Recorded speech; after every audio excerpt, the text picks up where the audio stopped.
It's time to talk about the Tabula Mundi deck.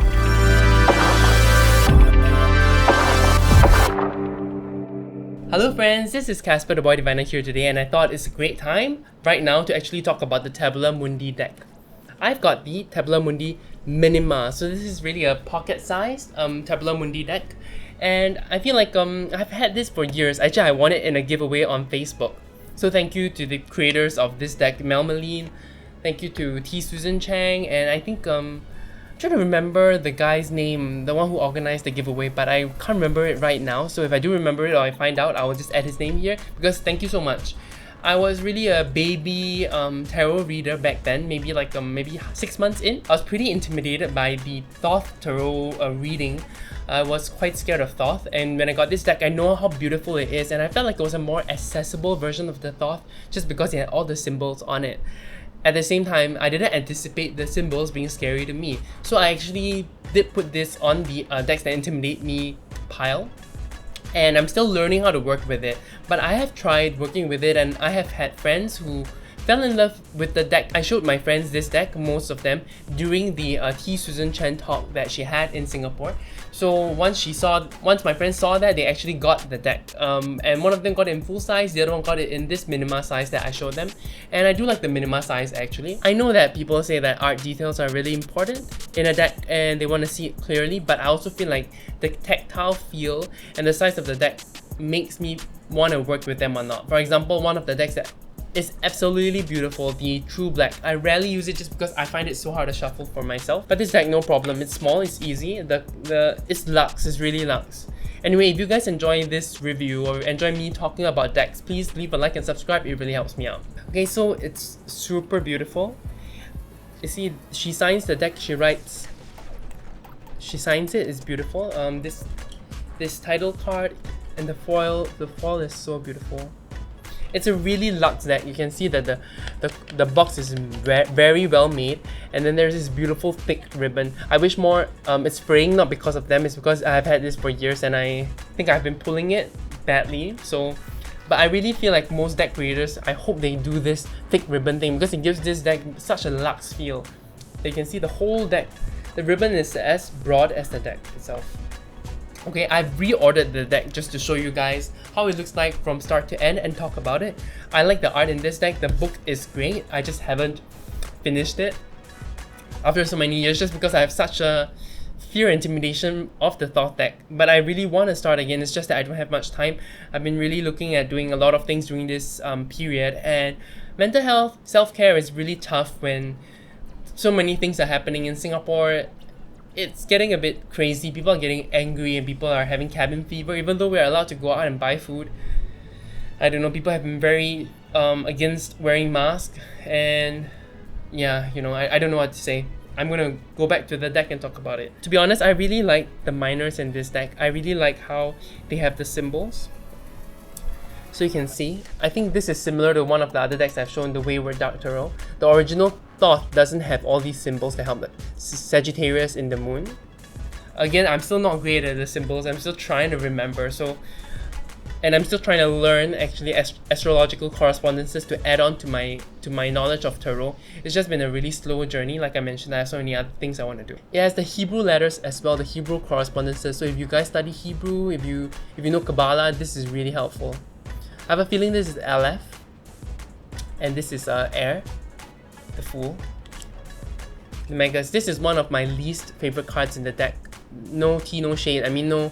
This is definitely Mel Malene's vision, and I do understand where she's coming from with this image, making the Mega some sort of DJ. I just find it a bit hard to reconcile with the other parts of the deck, which I really love. Look at the Priestess. This is beautiful.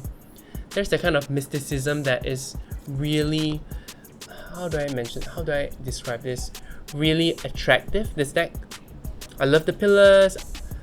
I love the pomegranate house. Yeah, the art is impeccable. The Empress, I don't really enjoy this card as well for some reason.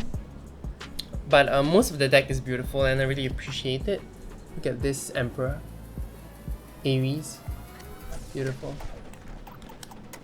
Hierophant. The Lovers, I really like the Lovers. Because in most modern decks, the lovers is usually just like one person, a man and a woman in love or having sex, or you know. I like that imagery. The Chariot. I forgot why there's a wave behind it. I remember reading it in the book, and I should really revisit the book when I want to work with this deck again. And I still do. I've been pushing myself to use this deck more often, and I'm always very happy when I use this deck. At the same time, I've not used it enough to see every single card appear, so I really want to invest more time in it. Adjustment. I like the adjustment here. The Hermit. Fortune. Jupiter. Lust. I really like this card. I think this is one of the newer cards, and she had a previous strength card, but I'm not super sure on that, so, you know, take it with a pinch of salt. Hanged Man. Beautiful. Death. I really like this death. They're riding on some sort of creature, an eagle snake creature. I love this. I love the skeleton wearing that hat. So cute. I don't know if it's cute, but to you, but it is to me. Okay, art.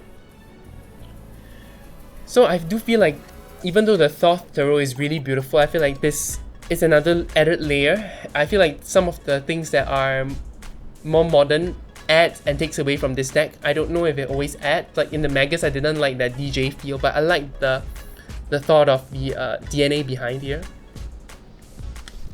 The Tower, another birth card for me. I remember there's something about the boar here, and I really liked reading about that. The Star, one of my favorite cards of this deck. So blue, so beautiful. Makes me think of Avatar, but not in a bad way. The Moon. The Sun. One of the more esoteric suns I've seen in a while. What I really like about this deck is the busy kind of art style and the beautiful vibrant colors. So like the Spirit Keeper's Tarot, which I do enjoy, I like the busyness of it, but the lack of color sometimes does make me wish there was more color. At the same time, I understand where Benabel was coming with that deck, but this is like the alternative, which is more Thoth based, colorful and busy. The Ace of Wands, beautiful. Two of Wands.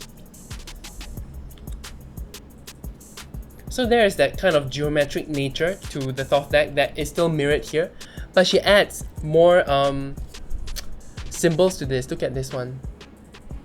Do you see the Leo in there? Gorgeous. Victory. So she has the Thoth keywords here, so that really helps bring it to the Thoth Tarot. I really need to take a page out of James Feeney's book and really dive into the Thoth like he has. I just feel like there's so much I need to know about Kabbalah, you know, and the Hebrew letters. And it's not that I don't know. Oh, this card is beautiful. This is such an interesting oppression card.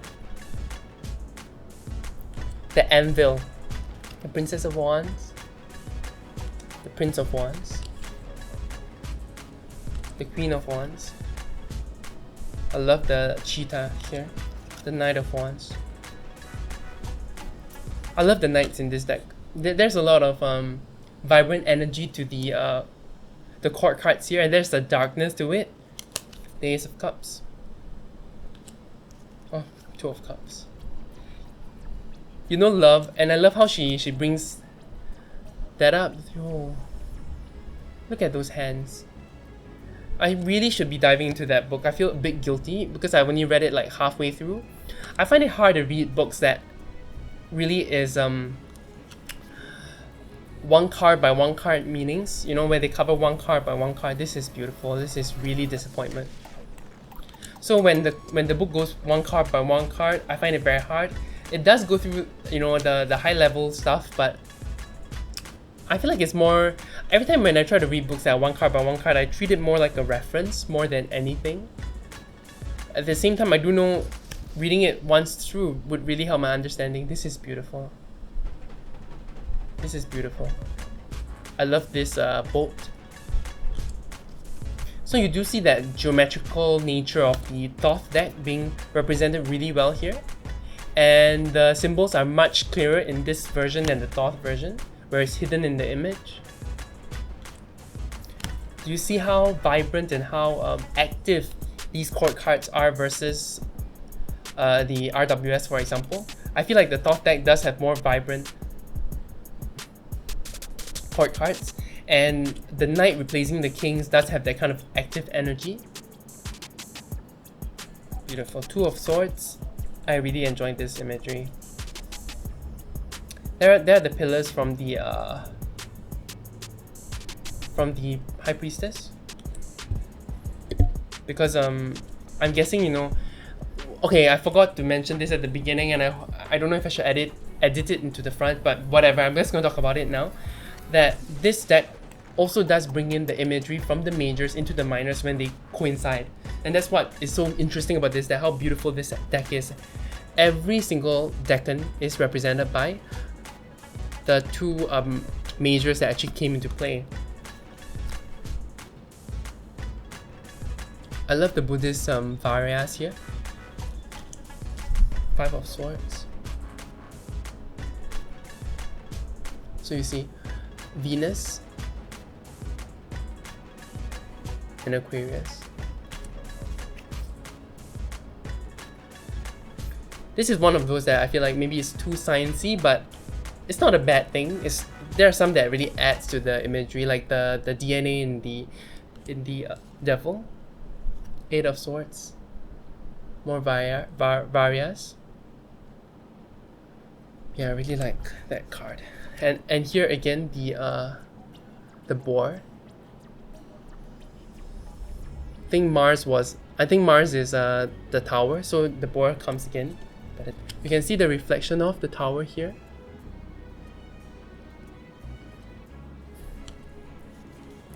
Ten of Swords.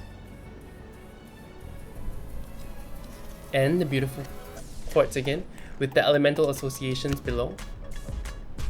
I find that helps a bit. Look at how active they are. And then let's cover the discs. Ace of Discs. Two of Discs. I think these are the same hexagrams that are used in the Thoth. The Three of Discs. This has the DNA from the Devil. And you can see the three alchemical symbols here also. The Four of Discs. I keep getting this card. This card haunts me. And I'm not sure. I definitely should read the book. Oh. Five of Discs. The Six of Discs. Can you see the pomegranates from the High Priestess? And this is the Moon. I think this is the Hierophant. Taurus. So you can see the keys that were in the Hierophant. Seven of Discs. Failure. Eight of Discs. Prudence. You can see the Sun. Hey, no, this is the Sun. Nine of Discs. Beautiful. Ten of Discs. The Ten of Pentacles keeps coming up for me also. And then now the court cards. The Princess of Discs. Malkut, the Earth of Earth. This is a special card. And that's why Aleister Crowley decided to use that card for his cover of the Understanding the Thoth Tarot book. This is one of my favorite Queen of Discs. You can see the alchemical symbols again, repeated. And then the Knight of Discs. Okay, I hope you enjoyed this little walkthrough review of the Anima Mundi Tarot. I really enjoy this deck. I feel like this deck has helped me with my study of Thoth, even though I haven't gone very deep into it, just because the symbols are so clear, the colors are so vibrant. Therefore, it's really helpful to me. If you just want a deck that has a more simple color palette with the symbols, you might want to check out the Wayward Dark Tarot, which I enjoy as well. But I do feel like overall, this cardstock is more my style, it's more matte. It's not as glossy as the Wayward Dark Tarot, and I feel like color really helps me understand the cards more. And she has that very interesting interplay between the majors and the minors, where you can see pieces of the majors in the minors when they make astrological sense or have the same astrological properties. Yeah, I really enjoy this deck. I really recommend it actually. I don't know if I recommend the big one just because I haven't experienced it, but the small one really is so easy to shuffle and so easy to use. I really like it. Okay, I hope you guys enjoyed this quick walkthrough, quick review, quick talk about this deck, and you guys have a great rest of the day. You take care. Bye.